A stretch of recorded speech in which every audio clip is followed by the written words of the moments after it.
So the developers behind Star Wars Outlaws are the same developers behind Avatar: Frontiers of Pandora that came out late last year, and despite that game not being a world beater or anything, I did think it was actually pretty solid overall and was a pretty enjoyable experience of a game. So today I wanted to talk about what that game did well and what we learned about massive entertainment that might be present in Star Wars Outlaws as well. Now, the first thing that I want to talk about is just pretty much the most obvious thing to talk about, and that is the insane graphics of Avatar: Frontiers of Pandora. Now, I do understand, and I completely agree with this too, that graphics simply aren't everything. It doesn't matter how good a game looks. If it plays like shit, then no one really cares. So I'm not trying to say that, well, the graphics were amazing, so therefore it's a good game. That's not at all what I'm saying, but it was still something that they did very well over there. And like I said, I think the rest of the game did back it up enough that you can then praise the graphics for also being like a sort of a finishing touch on top of the rest of the game. Now, Avatar: Frontiers of Pandora was made in the Snowdrop engine, which is essentially owned by Ubisoft, and that is the same engine that they've used for Star Wars Outlaws, as well as another game that came out this year, which was X-Defiant, the free-to-play first-person shooter. And across all of those games, it looks pretty damn solid. Now, I will say with X-Defiant, that is not like the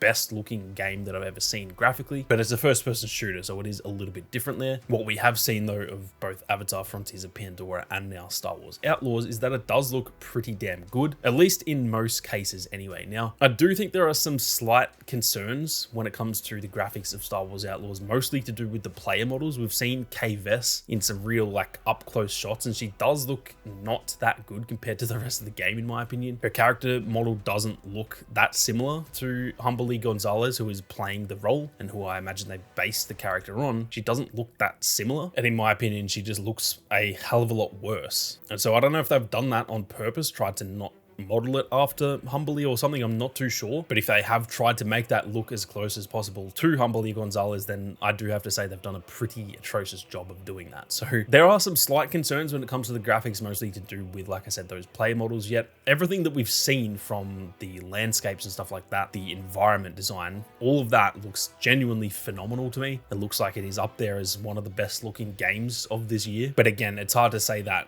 overall when some of these player models aren't quite as good as what I think we'd all probably expect them to be. Overall though, I do think the graphics look pretty solid so far. Again, we're gonna have to wait until we actually get our hands on it, and it's also easy to say that now when there is every chance there's like performance issues and stuff at launch, so I can't talk about that too much just yet. But again, comparing that to Avatar: Frontiers of Pandora, I do have to say that that game is not only one of the best looking games that I've ever played, but even the likes of Digital Foundry have pretty much confirmed that Avatar is quite literally one of the statistical best looking games that has ever been made. So hopefully we can get something pretty similar when it comes to Outlaws. Now, something else I was very impressed by in Avatar: Frontiers of Pandora was the map design. I will say it wasn't anything spectacular. It's not the best map design that I've ever seen. There are a lot of games out there that I feel have better map design in terms of like the flow and the layout of those maps, but in terms of it being immersive and being very true to the Avatar franchise, I was very impressed with it in that sense. It felt very, very true to Avatar. It felt like exactly what we'd seen in the movies, being very true to Pandora, and it did feel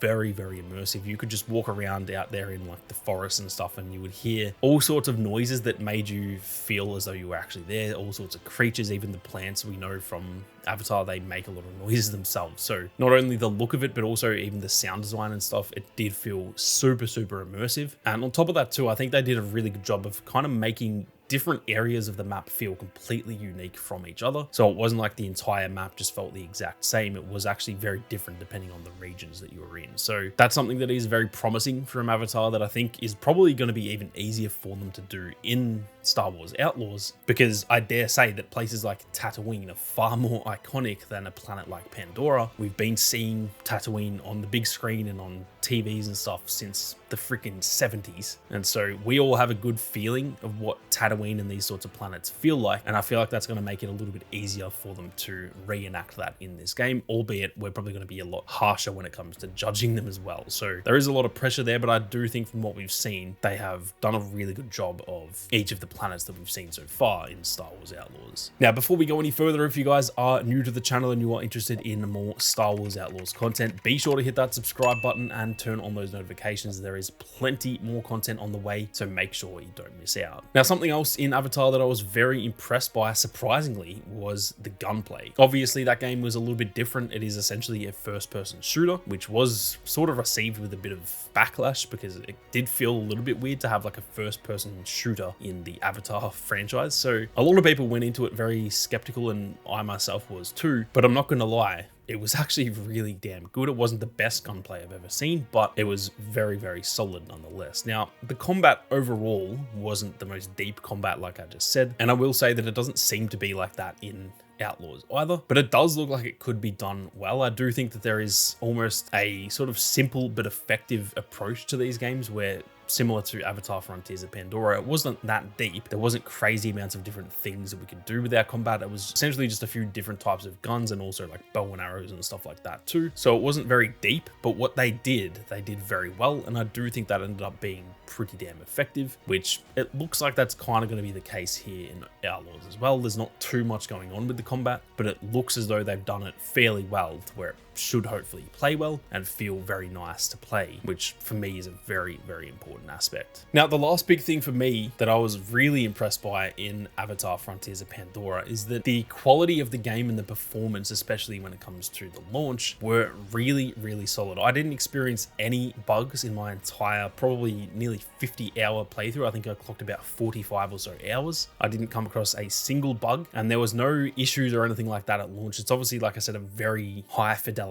game in terms of the graphics, therefore a very demanding games for our consoles and stuff like that. And there was no issues at launch. It didn't have any performance issues. There was none of those typical issues you see with PC ports of games where it plays really well on the PS5 or something like that, but then it's got a heap of issues on the PC. There was nothing like that. It's actually been called one of the best PC ports in the last like decade or so. And so that is something that I'm very hopeful for with Star Wars Outlaws, that hopefully they can replicate that and give us a really good launch with no drama and stuff. I know that you guys will have most likely played Jedi Survivor, and my god, did that game have a lot of issues. Luckily for me, it didn't really have any issues at all, but for the majority of the player base, that game was riddled with bugs and it had a lot of performance issues, a lot of like frame rate issues and stuff like that. So even though for me personally, that is one of the best, if not the best Star Wars game ever made, it did have issues, and a lot of that launch drama did kind of negatively impact a lot of people's experience with the game, which is obviously something we don't want to see in Star Wars Outlaws. So I'm hopeful that they can avoid that. And like I said, going by what they did with Avatar, I am definitely confident that they can launch this game in a really solid state. Overall for me, Avatar Frontiers of Pandora was just a solid game. It was nothing special, but it was a game that I really enjoyed and would recommend playing. I think anyone who enjoys Avatar as a franchise would really like the game. And for me personally, if they can just do that with Outlaws again, I think I'll be pretty damn happy. I don't need this game to be a 10 out of 10. I don't need this game to win Game of the Year. I don't need it to be the best open world game that's ever been invented. I think that is just unrealistic, going into the game expecting it to be that good. I think for me, if this is like a 8 out of 10, I'll consider that a pretty damn big win, and we'll be very happy with an 8 out of 10. I think if we get a good 8 out of 10 open world Star Wars game, I'm taking that as a big win, and that is my realistic expectations. I'm not expecting this to be a 10 out of 10 because I do just think that is a little bit unrealistic. Looking at a game, for example, like Hogwarts Legacy, in my honest opinion, and I love that game, that's in my top probably 15 games of all time, the game itself, I honestly think it was only about an 8 out of 10. I actually don't think it was that good of a video game, but my god, was it such an amazing experience of the Wizarding World, Harry Potter, Hogwarts, all that kind of thing. It was so immersive and it was so true to the Harry Potter universe that it made that game feel so much more than an 8 out of 10. So even though I would probably only rate it at an 8 out of 10 if you just removed the sort of Harry Potter elements to it, I think it would be about an 8 out of 10 game. But because it was so true to that franchise, it kind of made it feel more like a 10 out of 10, if that makes sense. And realistically, I hope that they can do that here with Outlaws 2, where maybe the game itself is an 8 out of 10, maybe hell even a 7 out of 10. But if it's super immersive and it just feels like we are really in Star Wars in an open world setting, that could feel like a 9 or 10 out of 10 if it is done properly. So I'm very interested to see how it all goes. Avatar Frontiers of Pandora definitely gave me a lot of hope going into this game. Again, not to say that I'm expecting a 10 out of 10, but I think Avatar did enough to make me feel pretty damn confident in massive entertainment, and I am really interested to see how it all goes. I'm keen to hear from you guys as well though, so be sure to leave a comment down below and let me know what you're expecting from this game, especially if you did play Avatar as well. But with that being said, thank you all very much for watching. You guys have a great day, and may the force be with you always.